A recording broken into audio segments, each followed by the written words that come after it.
北の空に向かい過ぎ去りし日々の夢を叫ぶとき、帰らぬ人たち熱い胸をよぎる。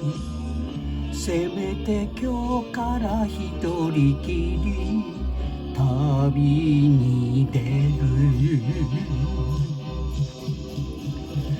ああ、日本のどこかに私を待ってる人がいる。いい旅立ち夕焼けを探しに母の背中で聞いた歌を道連れに。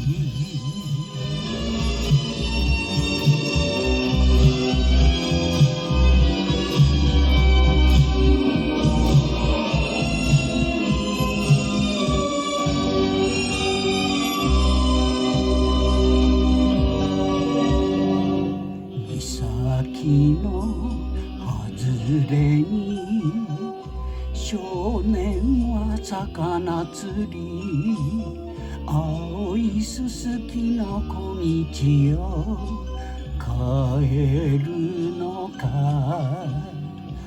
私は今から思い出を作るため砂に枯れ木で書くつもり、さよならと。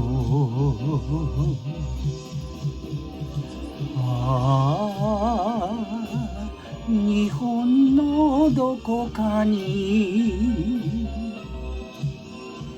私を待ってる人がいる。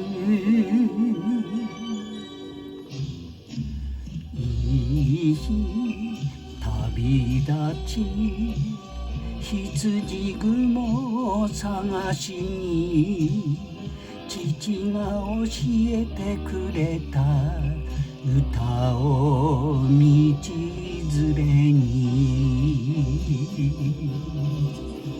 ああ、日本のどこかに私を待ってる人がいる。